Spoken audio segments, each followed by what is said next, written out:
la delegada es Navarro, creo, ¿no? Sí, ¿O quién? doctor. Sí, A doctor ver, Navarro. ya.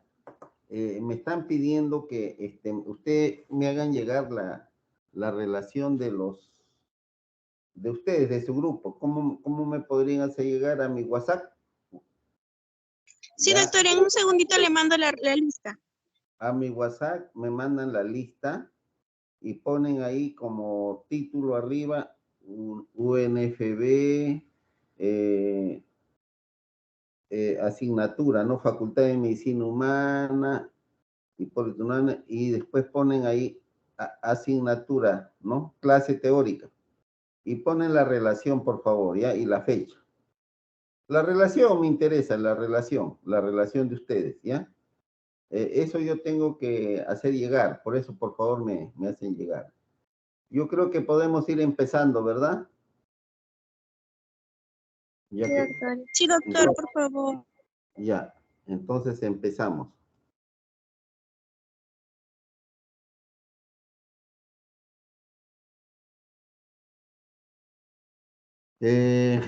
Bueno, buenos días con todos ustedes. Vamos a tratar una patología muy importante que se relaciona al tubo digestivo. Como ustedes recuerdan, el aparato digestivo comprende lo que se llama el tubo digestivo, que se va de la boca hasta el ano, y los anexos que son el hígado, ¿no? Las glándulas salivales y el páncreas. Ahora vamos a ocuparnos de una parte del tubo digestivo que es relacionado a la patología quirúrgica del esófago. En ese sentido, vamos a tratar secuencialmente, en primer lugar, la introducción. Luego seguiremos con los métodos de diagnóstico y finalmente con las enfermedades del esófago. Si ustedes tuvieran alguna pregunta en el transcurso de la clase, pueden hacerme llegar esas dudas, ¿ya? Empezamos entonces por la primera parte que corresponde a la introducción, o sea, un recuerdo de lo que es el esófago, que en el adulto tiene una longitud aproximada de 25 centímetros. Pero aquí hay algo muy importante a recordar. El esófago tiene 3 segmentos: el cuello, el tórax y el abdomen. Por eso es que el cirujano de esófago debe de conocer cirugía de cuello, cirugía de tórax y cirugía de abdomen. Por ejemplo, si el paciente tiene un cáncer de laringe o de tráquea e invade al esófago, tendremos que hacer la operación de cuello con laringe, tráquea, pero retirar ese esófago enfermo. Y si ese cirujano de cabeza y cuello y maxilofacial conoce la cirugía de tórax y abdomen, simplemente asciende un reemplazo de ese esófago que ha sacado para que el paciente siga comiendo. Pero si no sabe cirugía de tórax y abdomen, entonces no puede hacer. Miren la importancia que tiene esta cirugía. Igualmente, el cirujano de tórax y cardiovascular, como ustedes comprenderán, ellos realizan cirugía de corazón, de pulmón, etc. Pero si encuentran una patología quirúrgica del esófago, van a tener ciertas dificultades, sí que sabiendo que tienen que reemplazar ese esófago con un tubo gástrico o de colon para ascenderlo a través del abdomen, tórax y llegar al cuello. O sea, tiene que conocer eso. Ahí está el otro problema. Igualmente, el cirujano general que opera hasta el diafragma generalmente y encuentra un problema a nivel del esófago y donde debe realizar una esofagectomía, si conoce cuello y tórax, puede en alguna forma hacer esas cirugías. De lo contrario, se ve limitado. Miren la importancia que tiene el conocimiento de la cirugía de esófago. Por eso es que debemos de saber muy minuciosamente todo lo que corresponde a la anatomía, fisiología quirúrgica del esófago, que como debemos recordar que el esófago tiene pues sus capas, ¿no? La capa mucosa, la submucosa, la muscular. Y la muscular va a presentar dos capas, que es la circular y la longitudinal. Esas capas son importantes porque sirve sobre todo cuando se hace una endoecografía de esófago al paciente para ver el tumor hasta dónde llegó. Si llegó hasta la mucosa, la muscular o ya avanzó para el TNM. Esa es la aplicación. Y ahora dirán, de estas capas, porque no hay cerosa como ustedes saben, ¿cuál es la más resistente? Si alguno de ustedes me puede mencionar, ¿cuál es la más resistente sobre todo para la cirugía de esófago? Porque el esófago no es como el estómago, el intestino, se rasga con facilidad. Pero de esas capas, la más resistente es la capa mucosa. Por eso cuando se hace anastomosis, debemos de cuidar mucho esa capa mucosa. Por eso es importante. Asimismo, deben ustedes mencionar, no sé si logran ver un puntero, ¿logran? Pero en el lado lateral, ahí hay una lámina en la que ustedes ven los músculos traqueoesofágicos. Miren. Doctor, Eso, disculpe. sí. Doctor, Diga. un favorcito. Lo que pasa es que parece que la lámina, cuando usted la ha ampliado, sale un poquito grande. Entonces yo creo que si la pone normal, ya pasaría diapositiva por diapositiva y podríamos verla completa. ¿No se ve todo? Se ve cortado. A ver. Vamos a ver acá, ¿ya? No le ponga la copita nomás, sin copita. Ahora, sin copita, a ver, voy a ver. Aquí hay una copita. Ahí. ¿Ven? ¿Aló? ¿Me escuchan? Yo lo veo igual, doctor. Ya les Los acabo. demás, ¿cómo lo ven? ¿Ah? Aquí. Sigue igual, doctor. Se ve la mitad de la diapositiva, doctor. Ah, Doctor, tiene que salir y volver a proyectar, pero ya sin la copita. a ver. Vamos a ver, voy a tener que dejar de compartir y veremos, pues, a ver qué se hace. A ver. Vamos a intentar. A ver, ya salí. No me escuchan, ¿no? Sí, doctor, lo estamos escuchando. A ver, me van Tiene que diciendo. volver a compartir su pantalla nomás. Sí, estoy tratando de volver, pero no encuentro, pues, como está aquí. A ver. Vamos a ver. Lo veo difícil, ¿eh? A ver.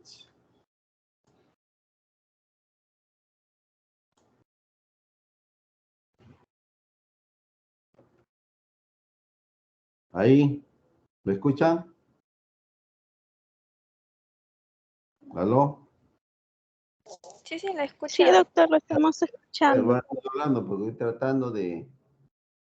Y se ve cortado, ¿no? Se sigue. ¿Se sigue viendo cortado? ¿Ah? Aún no se ve su pantalla, No, doctor. doctor, no está compartiendo su diapositiva. Ah, ya, ese es el asunto. Pues a ver, voy a ver. Voy a entrar acá. Voy a tener que salir.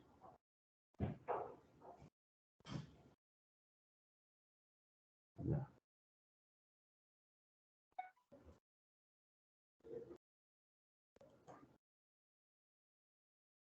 Mm.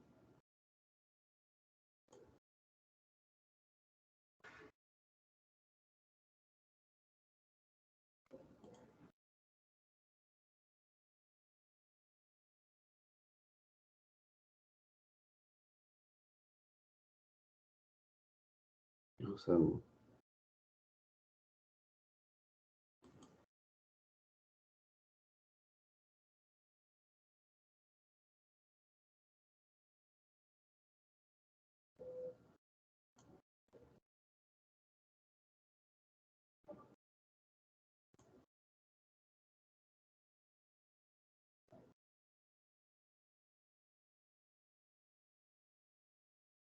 Vamos a ver la ventana.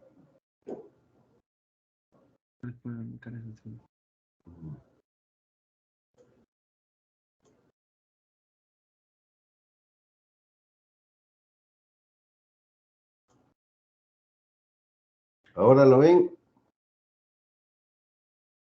¿Aló? No, doctor, todavía. Uy, y ahora nuevamente se ha puesto aquí.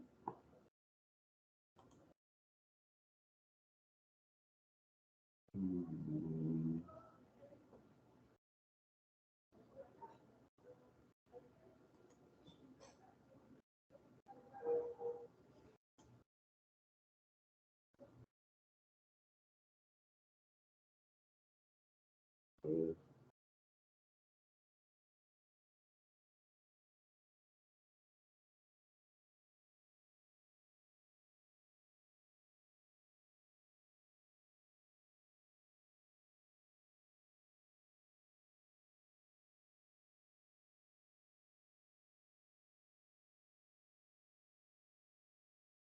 ¿Ahí lo ven? ¿Observan o Sí, no? doctor. Sí, ya se observa. Ya, entonces seguimos. Sí, así nomás no la vaya a agrandar, porque si no, no la vamos a ver. Si no va a haber problemas, tienes razón. Sí, doctor. Ya, nosotros estábamos en esta lámina que le decía en lo que se refiere a la parte de los músculos traqueoesofágicos. Ahora sí lo logran ver, los músculos traqueoesofágicos, o sea, entre la tráquea y el esófago hay unas como bridas. ¿Lo observan? ¿Ah? ¿Me escuchan? Sí, doctor, sí lo vemos. Creo que hay otra voz por ahí. Entonces, ahí, ¿está bien o no? Sí lo ven, ¿no? Yo le decía, ¿alguno de ustedes en su práctica de anatomía ha visto estos músculos? ¿Podrían decirme? Así con sinceridad, porque ustedes están en etapa de aprendizaje. Y les pregunto esto porque muchos residentes de cirugía me mencionan que no han visto estos músculos. Y estos músculos son importantes porque en cirugía esófago tenemos que disecarlos y seccionarlos. Por eso es importante. Y recuerden que el tercio posterior de la tráquea es músculo membranoso. Y este se relaciona, esta sección, con el esófago. De ahí que a veces pueden formarse inclusive fístulas traqueoesofágicas. Por eso es importante. ¿Alguien puede decir si ha visto estos músculos? Y si no, significa que, bueno, no, probablemente no lo han visto, ¿no? Pero todavía hay tiempo, ustedes están en formación, en algún momento se acercan al anfiteatro y dicen, enséñenme dónde están los músculos traqueoesofágicos. Y ya tienen ustedes ese conocimiento. Porque en cirugía de esófago hay que conocerlo. Además, recuerden que el esófago tiene estrechamientos fisiológicos, que son 3, el cricoideo, el aórtico bronquial y el diafragmático.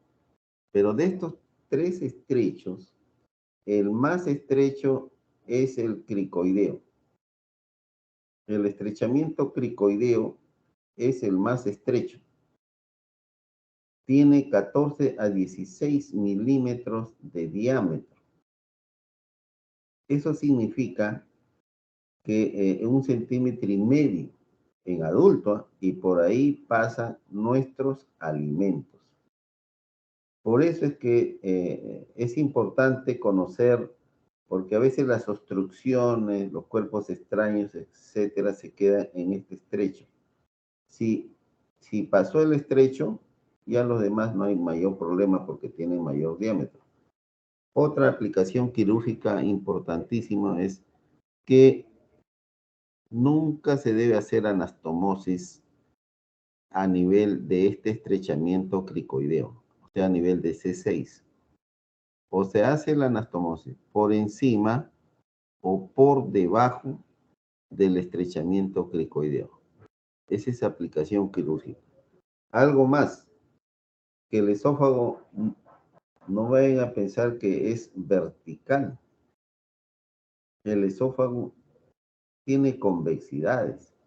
Y dentro de esas convexidades, lo que más nos interesa es que el esófago cervical tiene convexidad izquierda.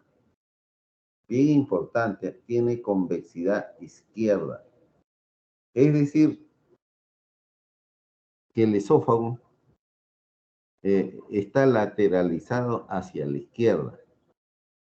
Y esta es otra aplicación quirúrgica muy importante porque cuando uno ingresa a operar esófago cervical, siempre debe encontrar el acceso por el lado izquierdo, no ingresar por el lado derecho. Miren la importancia. También deben de saber que el esófago tiene lo que nosotros decimos el tono, el peristaltismo. Tiene las ondas peristálticas. Cuando nosotros masticamos y pasamos el bolo alimenticio hacia la parte posterior de la faringe, se inicia la primera onda para impulsar ese alimento hasta el estómago. A veces no llega, pero viene la segunda onda y hasta la tercera. Así trabaja el esófago. Pero igualmente el esófago tiene sus relaciones anatomos-quirúrgicas que eso sí hay que conocerlo. Viene otra pregunta. ¿Alguien de ustedes, por ejemplo, ya está rotando por cabeza y cuello? ¿O por tórax? ¿O todavía? A ver, ¿me puede decir? ¿Ustedes están rotando o no? No, doctor, todos estamos en general. Ay. Entonces, si todos están en cirugía general todavía, cuando roten, van a ver, hay patología de esófago en cabeza y cuello, en tórax, eso vean, ¿ya? Pero sí tienen que conocer. Por ejemplo, ya estos son recuerdos nada más. En el cuello, para ingresar a operar el esófago, tenemos que conocer cómo es que se llega desde la piel y sigue el celular subcutáneo. Pero en el celular subcutáneo nosotros encontramos el plexo cervical superficial, o sea, las ramas nerviosas, ¿no? El cervical transverso, el auricular, el mastoideo, las ramas supraacromiales, supraclaviculares. Asimismo, nosotros vamos a observar las venas yugular anterior, yugular externa. Todas estas estructuras nosotros lo observamos a nivel celular subcutáneo hasta llegar a la aponeurosis, y todas las fascias y los músculos, pues como recuerdan, los infraioideos, o sea, el homoioideo, el esternocleidoideo, el tiroideo, ¿ya? El tricotiroideo, que son pues músculos que están a nivel, ¿no?, del cuello, y que hay que identificarlo, como es el asa, ¿no?, del hipogloso, rama descendente, interna, externa. Y también al lado del esternocleidomastoideo, que se encuentra el van, o sea, la vena yugular interna, la arteria carótida primitiva y el nervio vago, ¿no? El nervio vago. Y ahí salen, por supuesto, las ramas, por ejemplo, las que riegan al esófago. La arteria carótida externa da también irrigación a ese nivel, pero sobre todo ahí tenemos el tronco tirobicélico escapular. Ese tronco tirobicélico escapular es importante, pues, no sé si ustedes recuerdan, ¿no?, que sale en el lado izquierdo de la subclavia, que ahí se ve el tronco tirobicélico escapular, sobre todo la arteria tiroidea inferior, que es una rama de este tronco y que tiene bastante presión. Entonces, ese hay que conocerlo y se debe de identificar, porque se va a ligar. Ahí tiene a veces la arteria tiroidea media, que igualmente hay que tenerlo presente. Como igualmente tenemos el nervio recurrente. El nervio recurrente, ¿de dónde viene? A ver, el recurrente, el nervio que nos da la voz, el laringe inferior. ¿De dónde? ¿Alguien me puede decir? Viene del nervio vago, o sea, del nervio neumogástrico, del 10º par.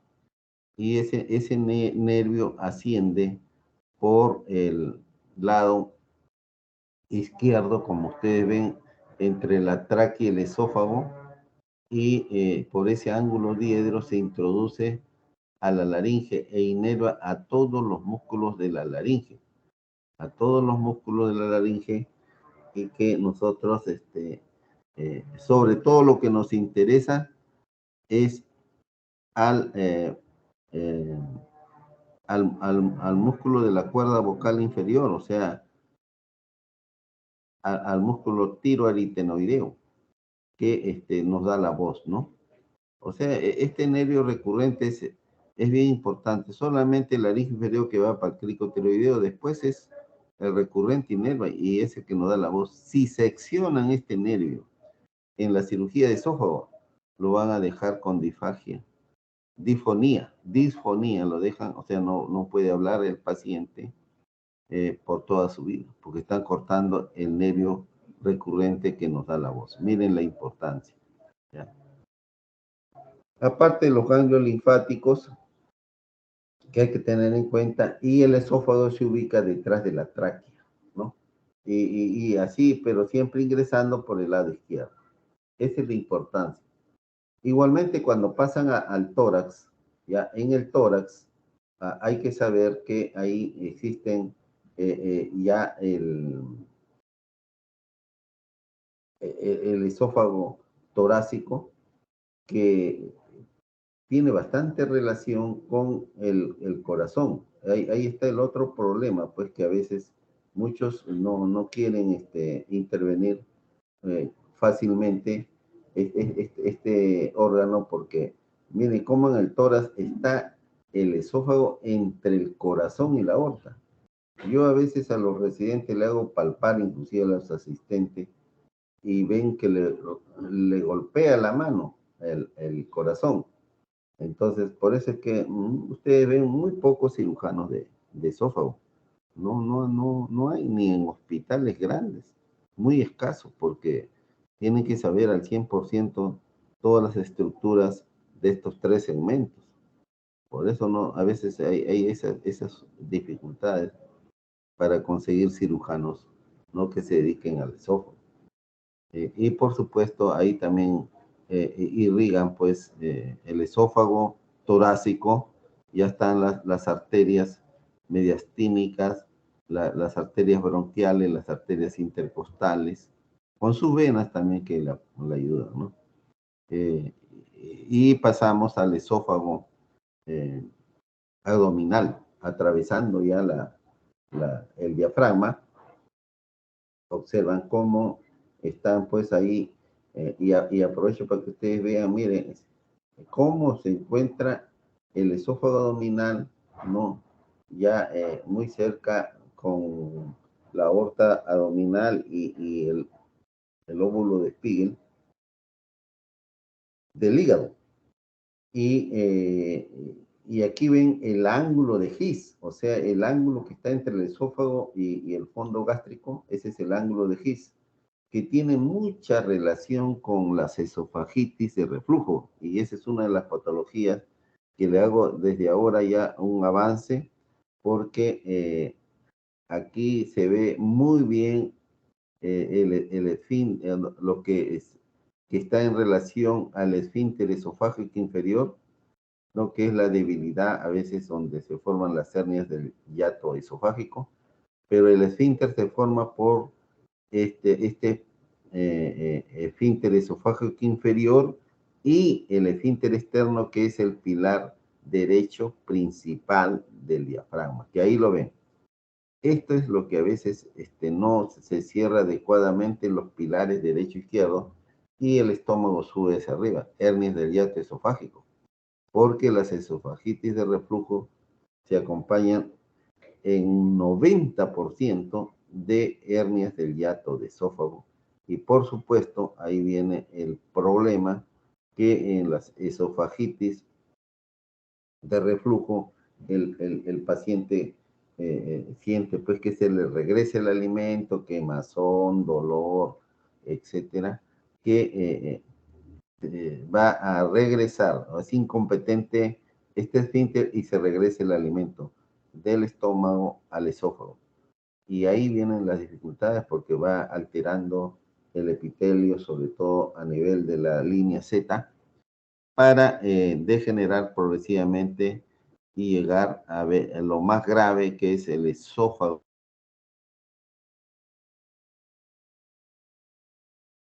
¿no? Si es el sangrado, ¿no? La parte, ¿no? Que ya crea la irritación al esófago, pero si eso es por un buen tiempo degenera, ¿no? Recuerden que va desde la metaplasia a la displasia, y la displasia puede ser de bajo grado o de alto grado, y si es alto grado ya es cáncer, pues, o sea, un adenocarcinoma, y el paciente que no se cuidó, no se trató, entonces ya tiene un cáncer que obliga a hacer una esofagectomía.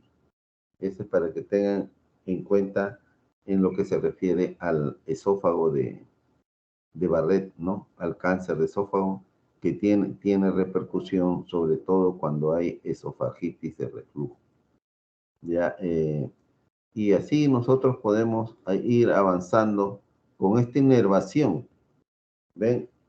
El vago, miren, el cardio reno entérico, vago derecho, vago izquierdo. El vago izquierdo es anterior, el vago derecho es posterior, ¿no? Y así es como ustedes observan, como mallas, ¿no? Que están a nivel del tórax y avanzan hasta el abdomen. Y seguimos nosotros, pues, ya teniendo en consideración la parte venosa, así como hay en el cuello, en el tórax también está el sistema ácido. Recuerden el sistema ácido mayor, ácido menores, pero de lo importante de estas venas, sobre todo para esófago, es la vena coronaria estomáquica. A ver, un voluntario que me diga dónde desemboca la vena coronaria estomáquica. A ver, ¿Alguien podría participar ahí? ¿Quién de ustedes, qué me dicen? La vena coronaria estomáquica, ¿dónde desemboca? ¿Algún participante? A ver. Sí, escucho. Diga. No aportó. Ah, ¿no recuerda? Ya. Esto es bien importante porque la vena coronaria estomáquica es un afluente de la que va a desembocar pues en la vena porta. Y la vena porta, como siempre recuerden, se forma por la mesentérica, la vena mesentérica superior, y un tronco común que es la vena mesentérica inferior y la vena esplénica. Esta reunión forma pues la vena porta y ahí desemboca en esta vena porta la coronaria estomáquica. Pero en aquellos pacientes que tienen cirrosis, hipertensión portal, entonces la vena porta que normalmente es centrípeta se vuelve centrífuga. Miren la importancia. Y como se vuelve, regresa la sangre, entonces dilata pues todo lo que hay a esta patología, pero lo que se refiere al esófago, al estómago, se crean las varices esofágicas.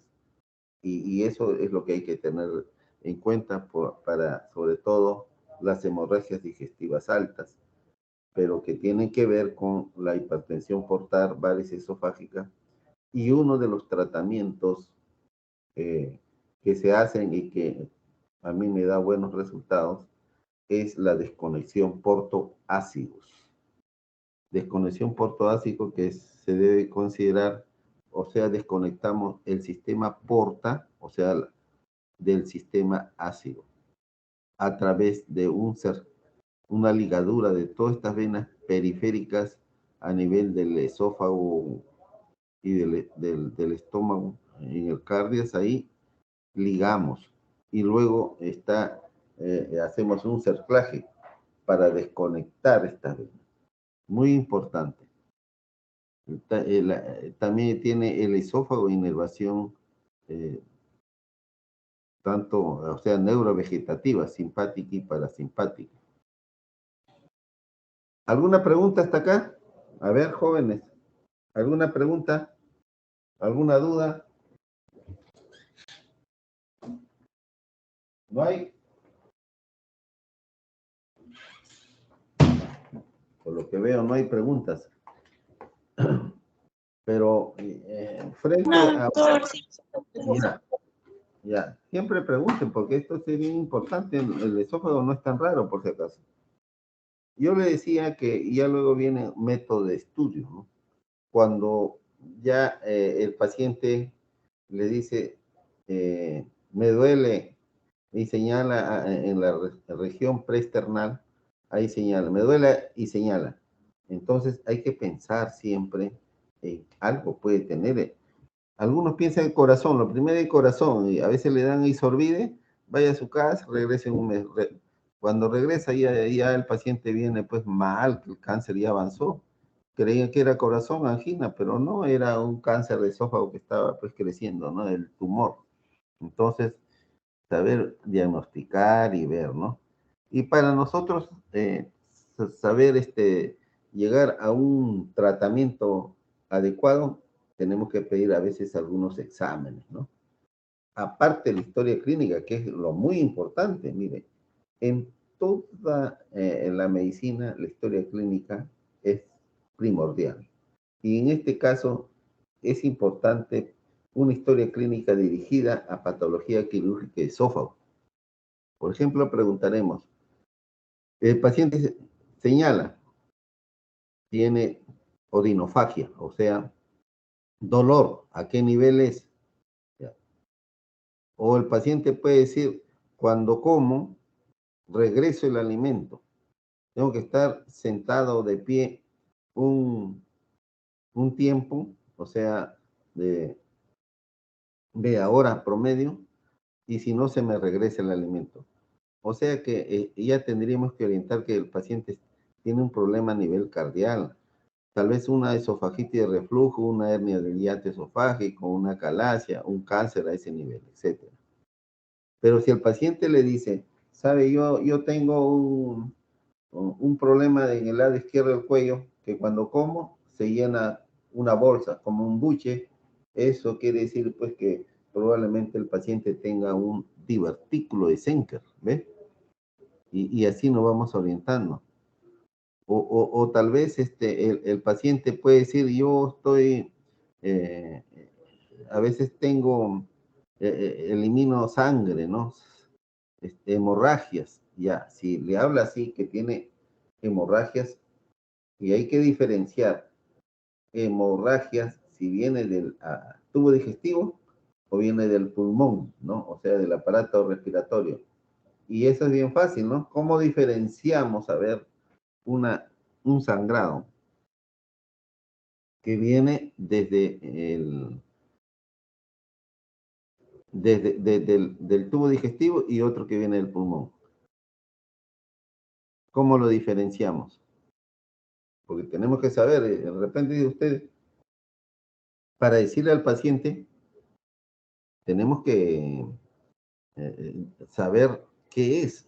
Porque de repente estamos tratando esófago y es pulmón, y el sangrado viene de ahí. Pero la diferencia está en que viene con espuma. Hay globitos de aire cuando viene del pulmón. Ahí está la diferencia. En cambio, en el sangrado digestivo no hay espuma, pues a veces hay alimento al revés. Bueno, para que vean cómo es importante la historia clínica, ¿ya? Y dice tal vez el paciente, yo antes podía comer de todo, ahora si no puedo comer sólidos porque se me queda en algún sitio, ya tiene alguna disfagia, ¿ves? Es historia clínica, ya por supuesto también tiene que ver la edad, ¿no? Y frente a estos datos, nosotros pedimos pues endoscopías. En la puntita del endoscopio hay ecógrafos, radiografías contrastadas, manometría, pHmetría.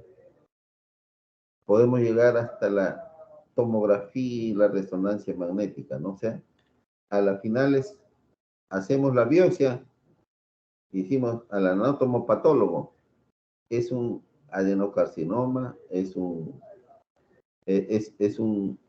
carcinoma, etcétera. O sea, la historia clínica es importante y los exámenes auxiliares que estoy mencionando. Y así llegamos a algunas enfermedades que son numerosas, pero que aquí ustedes, por ejemplo, ven doble callado, ¿no? De aorta. Ha nacido así y obstruye, pues, ¿no? Al esófago, ¿no? Puede tratarse de que miren cómo, y esto va con las esofagitis y reflujos, cómo el esófago en la parte del esfínter esofágico inferior, que es incompetente, ya tiende a subirse el estómago al tórax, ¿ya? Y aquí pues todo el contenido gástrico que hay se sube al esófago y lo irrita, lo enferma, hasta llegar, como hemos dicho hace un momento, a la complicación más grave que es el esófago de Barrett, en la que pasa pues del tejido metaplásico al displásico. Y una displasia ya puede ser leve, moderada o alta, aunque ahora ya los patólogos determinan que si la displasia es baja o alta. Si es alta ya es cáncer, se ganó un cáncer el paciente. A veces hay pacientes inclusive que tienen hernia del hiato y el estómago se sube al tórax y cuando come el paciente está lleno en el tórax. ¿Cuántos pacientes se operaba así? Entonces, ¿cuál es la técnica?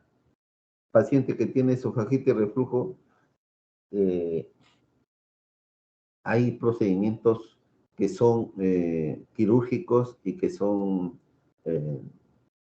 por vía laparoscópica o a cielo abierto. En las dos. Y la mayoría, el 90%, como decía, están en las hernias del hiato esofágico. Eso quiere decir que nosotros vamos a abrir al paciente, si es a cielo abierto, o lo contrario, por vía laparoscópica, y vamos a identificar. De tal manera que el tratamiento es hacer una crurografía más una fundoplicatura. O sea, cerrar ese orificio a nivel de los pilares derecho e izquierdo con 2 puntos promedio y luego hacerle una fundoplicatura para que no se regrese el estómago al tórax. Y con eso hemos solucionado. Hay que hacerle todos los estudios, por ejemplo, al esófago, en este caso, pues aquí vemos hasta una manometría, pHimetría, ¿no? También hay otras patologías, por ejemplo, una cardiomegalia. Hay persona que tiene un corazón aumentado de volumen, como comprime el esófago. Cánceres, miren, los cánceres están por todas partes, puede ver en laringe, en faringe, ¿ya? Puede ser a nivel de caries, etcétera, pero siempre pensando, ¿no?, en una enfermedad y llegando al diagnóstico. No es fácil a veces diagnosticar porque el tumor crece en el lumen y a veces está a tiempo y el paciente no se da cuenta hasta que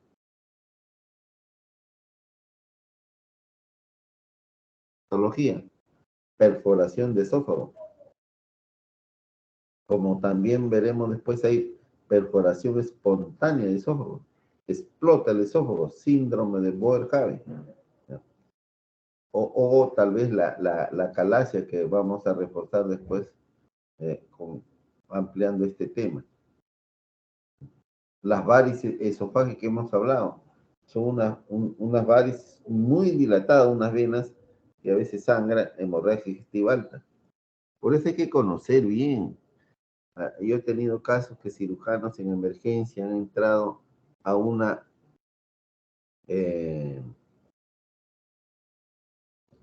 a una cirugía, ¿ya?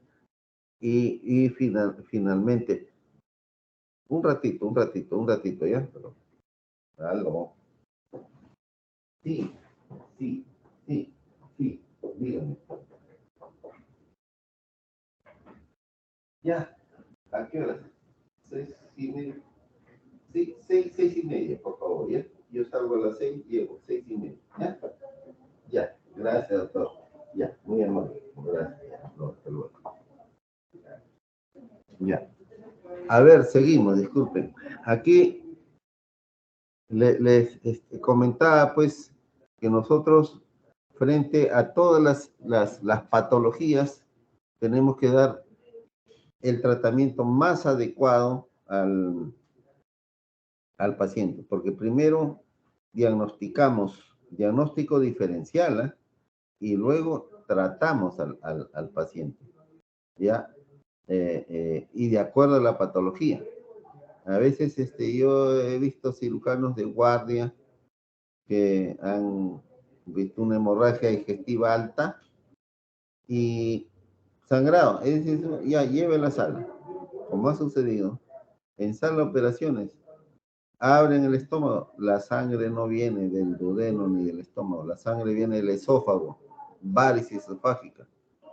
Si ese cirujano no sabe cirugía de esófago, ya se imagina, como sucedió una vez, tuvo que poner taponamiento con gasas, que no es tan fácil, pues ya el paciente siguió sangrando. ¿Ve? Por eso hay que conocer bien, diagnosticar con precisión y luego ya nosotros podemos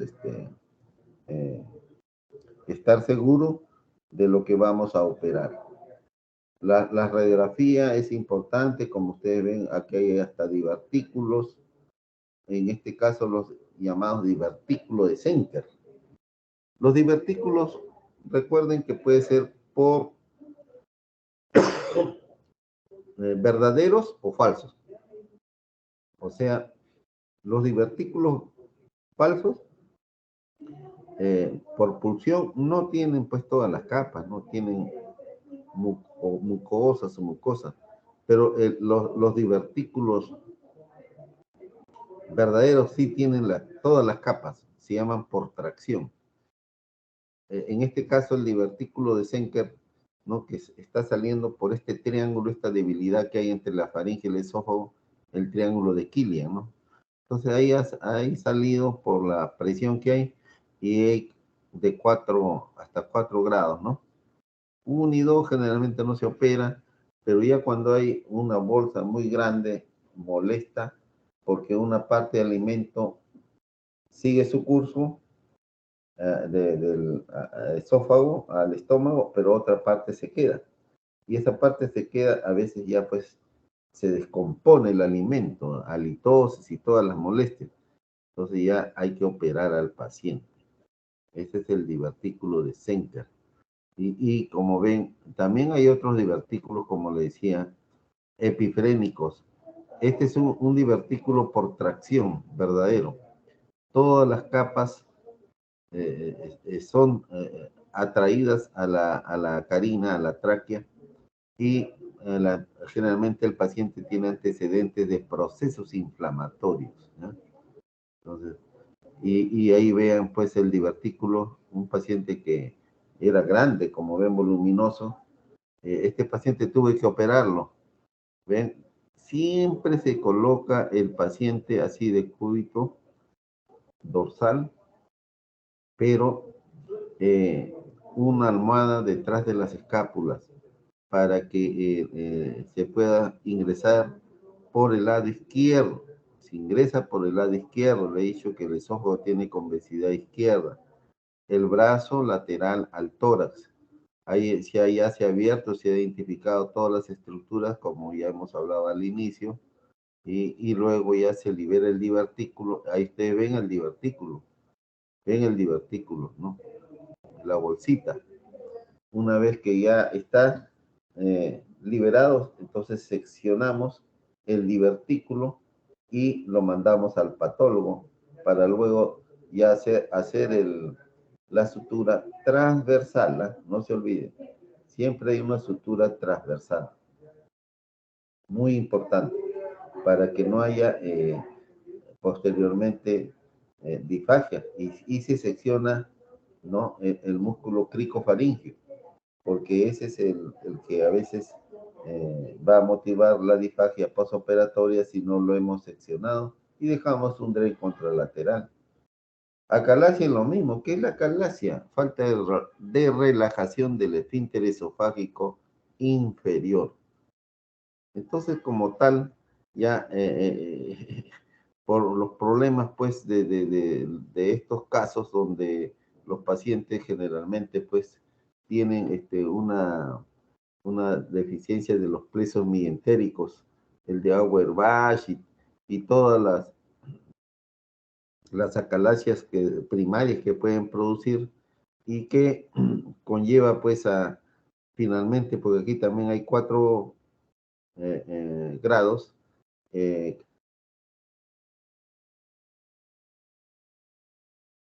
de Chagas, que soy en Brasil. Entonces, por el Trypanosoma cruzi, a ver, bueno, pero es por otras causas, ¿no? Y la pseudoacalasia, que ya por un cáncer, por ejemplo, que es a nivel de cardio. El tratamiento médico generalmente no da, pero siempre conlleva pues a las disfagias, no pueden pasar sólidos, líquidos, hasta llegar a veces que no poder pasar ni agua, ¿no? Entonces la historia clínica nos va a ayudar, las radiografías contrastadas terminan en punta de lápiz o cola de rata, por ejemplo, pico de pájaro, etcétera, ¿no? Que diagnosticamos con pHimetría, manometrías, hasta llegar al resultados, con toda sinceridad. Viene ya la etapa donde prácticamente hay que operar. Generalmente, pues, el grado 1 y 2, tratamiento médico, a veces con dilataciones, pero el grado 3 ya hay que operar, 7 a 10 centímetros de diámetro. Pero el grado 4 ya sí tiene mayor de 10 centímetros de diámetro. Miren la importancia que tiene, ¿ya?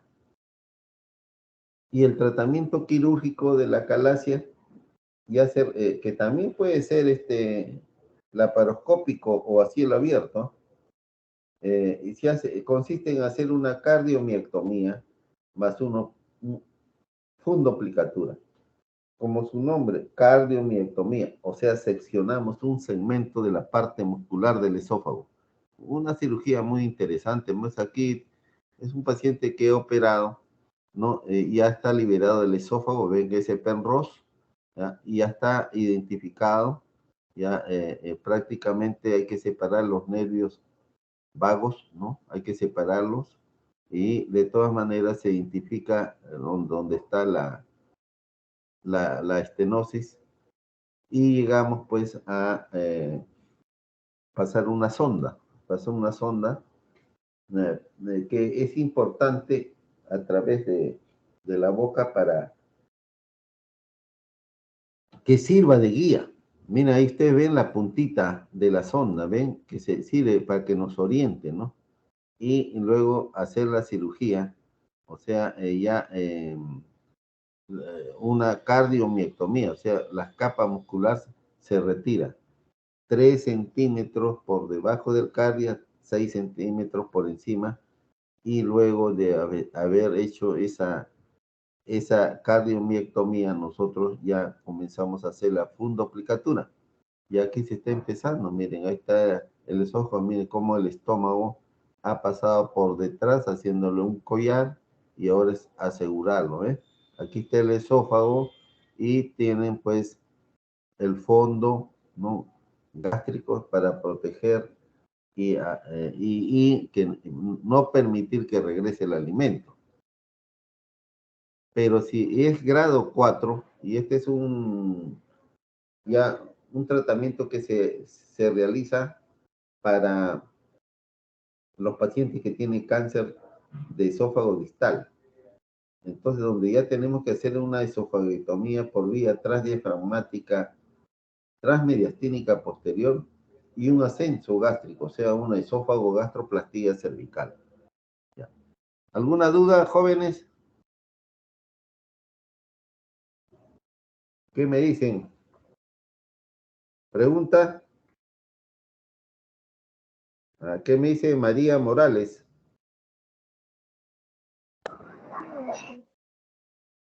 ¿Alguna duda?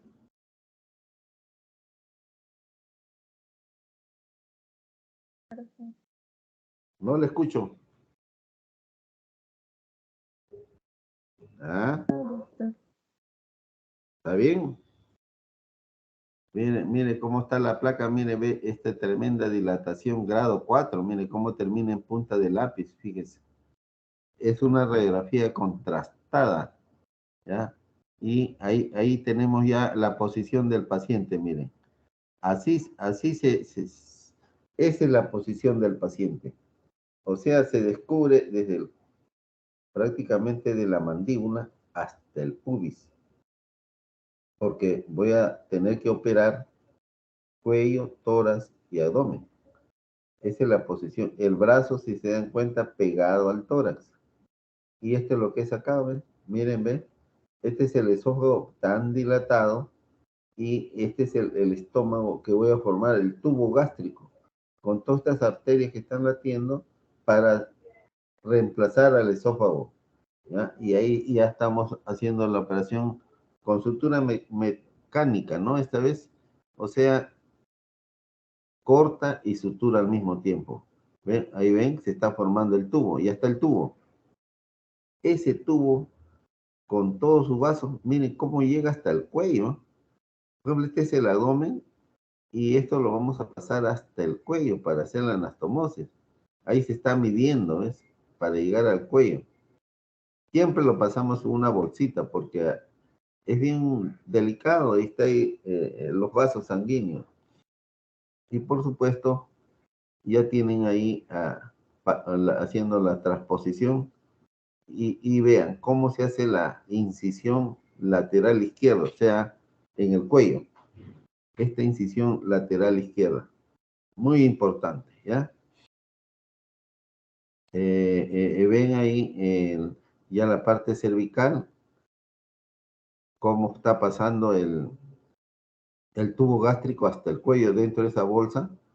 Se está haciendo ya la parte de la anastomosis y vean ahí pues otra paciente ya que se ha sido operada. Este caso fue una señora que tenía, mire, también cáncer de mama, tuve que hacerle una mastectomía radical, ¿ya? Ese es el esófago de un paciente que lo operé y que tenía un gran mega esófago, bien dilatado, como ven ahí, bien dilatado. También hay perforaciones de esófago. Existe perforación de esófago. Por muchas causas, por ejemplo, una herida de bala, ¿no? O sea, elementos contundentes, ¿ya? Y eso pues nos obliga a saber qué hacer y hay que actuar muchas veces, ¿no?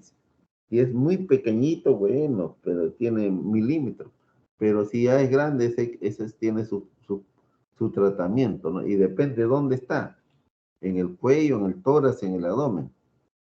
¿Qué hacer en una perforación de esófago ya donde ya prácticamente tenemos a un paciente que se sale el contenido? Recuerden que en el esófago el contenido están los alimentos que pasamos y pasan por el cuello, por el tórax del abdomen.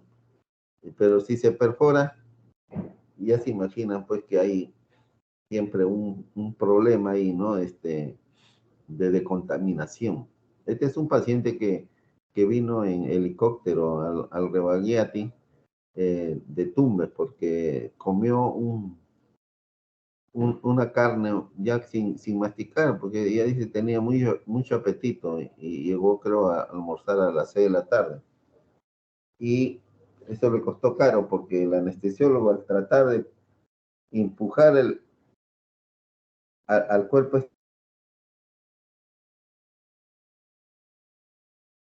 y así llegó al hospital y lo recibí en esas condiciones muy mal.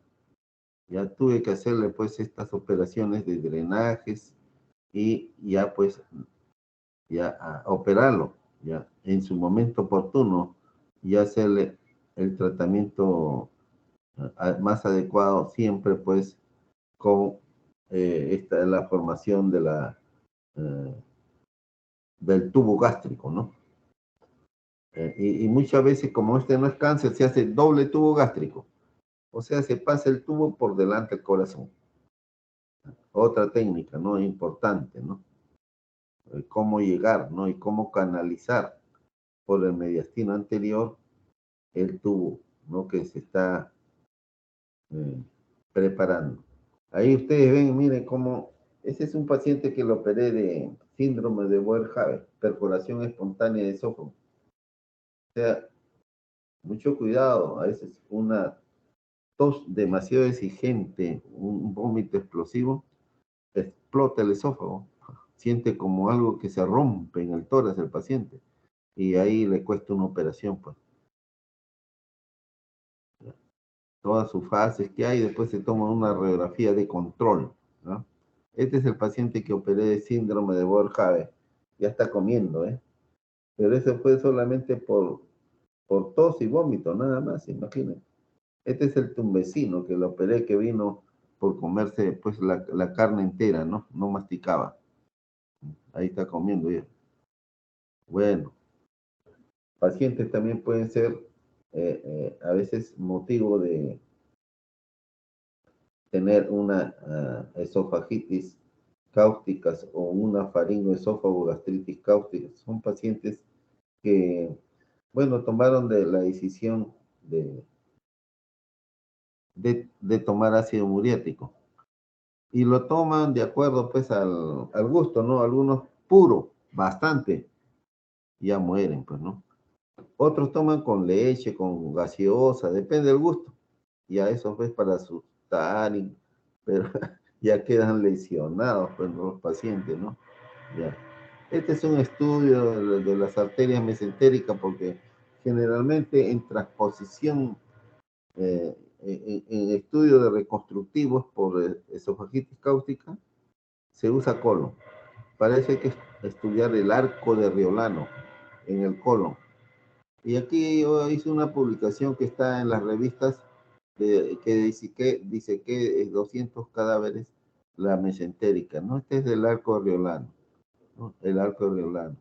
O sea, ese es lo que se usa. Este había tomado tanto ácido muriático que, mire, ya ni saliva pasa, pues. Pobre paciente. ¿Ya? A veces hay pacientes que hay que hacer yeyunostomía, porque cuando toman ácido muriático tiene que pasar, después que toman unos 6, 8 meses para operar.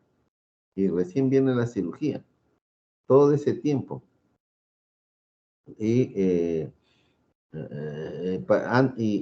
para que pueda alimentarse, cuando todo está obstruido, se le hace una yeyunostomía o una gastrostomía. Y yeyunostomía es para alimentarlo. La gastrostomía a veces cuando se ha cerrado el píloro es para que drene nada más. Y ese es el primer tiempo. Y el siguiente ya es el definitivo, que ya viene la transposición de colon. Por ejemplo, ya aquí miren cómo está el arco riolano. Este es el arco riolano. Luego viene, se estudian las ramas de las mesentéricas y se saca un segmento casi al nivel del ciego y el colon transverso, el que va a ascender, ¿ya? Luego ya se hace la transposición de colon, como en este caso que ven, ¿no? Se ha hecho una transposición de colon por el mediastino anterior con una faringo-coloanastomosis término-terminal, una colon-gastroduodenoanastomosis término-lateral, una coloanastomosis término-terminal más una apendicectomía y un drenaje. Es posiciones que se adoptan en los pacientes. Ahí se está estudiando el arco riolano, ¿no? Del paciente. Ya está bien disecado, pero esto es del arco, ¿no? Y se mide bien, no se va a equivocar también, ¿no? O sea, tenemos que siempre no quedarse corto, que llegue el tubo preparado, sea de colon de estómago al cuello, porque se pasa desde el abdomen pues hasta el cuello, como en este caso que ven, ¿no? Y a veces no se vayan a quedar muy cortos. Ya, en los procedimientos, ahí está el colon yendo por el mediastino, ¿no? El paciente ya posoperado, así queda siempre con drenes el paciente.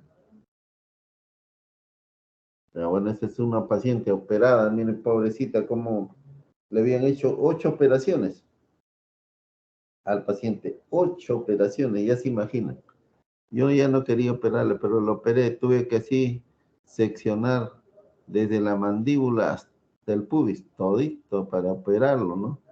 Y hacerle una reconstrucción, y aquí inclusive te encontré el apéndice delante del corazón, estaba haciendo una apendicitis intratorácica. ¿Alguien de ustedes habrá visto eso alguna vez? No creo. Y si ha visto, por favor, avise, porque eso lo tengo filmado. Este caso lo tengo filmado, sino que a veces no hay tiempo. Y si gustan, también le paso la película, ¿no? Ya depende. Ahí está el paciente en la posición. Ya está operadita. Mire cómo le abrí desde la mandíbula hasta el pubis, todo. Hasta el esternón tuve que abrirlo. Muy bien. Ahí está el moreno también que tomó ácido muriático. Este tomó tanto que se quedó con traqueostomía para toda la vida. Y ya este es el club esófago, pues, por tomar ácido muriático. Mira cómo terminan con sus heridas, ¿no? Pero así es, pues. Y después comen, pues, y ahí tienen el otro, igualmente el paciente, ya los posoperados, contenta la señora operada, ¿ya? Siempre, si hay un cáncer de esófago, viene el tratamiento, pero ¿dónde está el cáncer? ¿En el cuello, tórax o abdomen? Ahí está la cosa. También existe una clasificación, la famosa clasificación de Siegler-Steins, donde lo dividen a los cánceres en los tipos, que son el 1, el supracardial, donde está prácticamente, es el tipo 1. El tipo 2 es el carcinoma verdadero del cardio. Y el tipo 3 es el cáncer subcardial. De acuerdo a eso viene el tratamiento, ¿no? Ya, la esofagectomía transyatal también tener en cuenta los tiempos operatorios, el abdominal, el torácico, ¿no? El cervical, cada uno está bien reglado. Siempre la posición del paciente, qué vamos a hacer en cada tiempo, sea abdominal, torácico y cervical, porque es por el bien del paciente. Ahí ven el tumor del esófago, no distal sobre todo. Ya se realizó la esofagitomía con el tumor y vamos a preparar el arco vascular gástrico, o sea, el tubo gástrico que va a ascender. Es muy importante también, ¿ah? El tubo gástrico. Ahí está preparando el que asciende, ese va a ir. Hay doble tubo gástrico, a veces depende del caso. Por ejemplo, en un paciente que está muy bien, eh, pero que tiene un cáncer de esófago que compromete, que está adherido al corazón, al pulmón, tenemos que pensar que este paciente, eh, y uno lo ve, y está lleno de vida, aparente, ¿no? Entonces, pero ya no sale el tumor porque está pegado al corazón pulmón, entonces le hacemos doble tubo gástrico. Después quimioterapia y radioterapia, ¿ya? Calidad de vida le estamos dando. Para hacer estas cirugías tenemos que seguir los protocolos, pues, del cáncer de esófago, ¿no? Protocolos. Todo tiene su paso con todas las especialidades que nos ayudan. Y siempre proceder de acuerdo a la ubicación del cáncer. Si está, ¿no? En el cuello, en la laringe, en la faringe, ¿dónde está? ¿Está en el tórax? ¿Qué hacer? ¿O está en el abdomen? Por ejemplo, también pensar, por ejemplo, si un paciente tiene un cáncer eh, supracardial, o sea, el tipo 1, miren, se saca el esófago, se retira el esófago, ya se quedó sin esófago, y luego el tubo gástrico sube. Muy importante.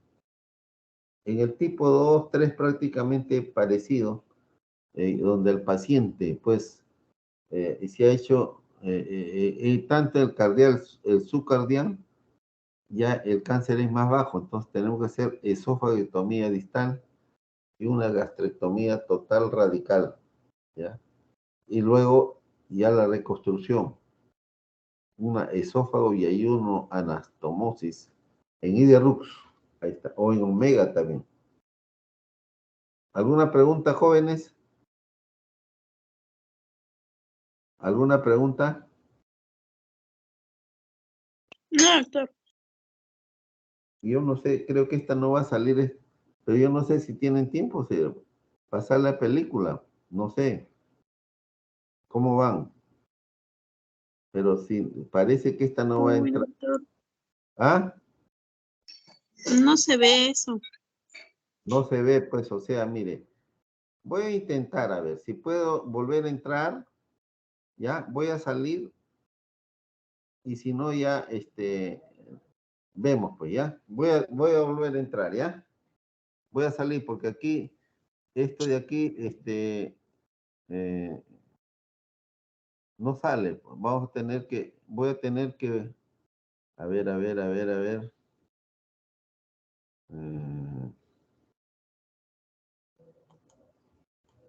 a ver, no sé qué se ha hecho acá.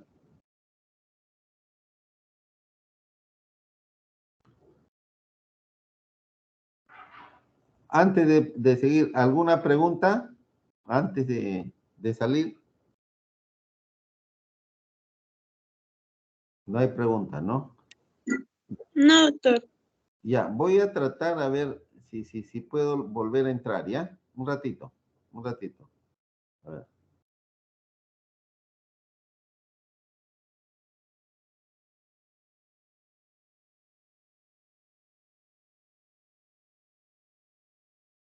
Vamos a ver.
chicos ya pueden retirarse, ya acabó la teoría.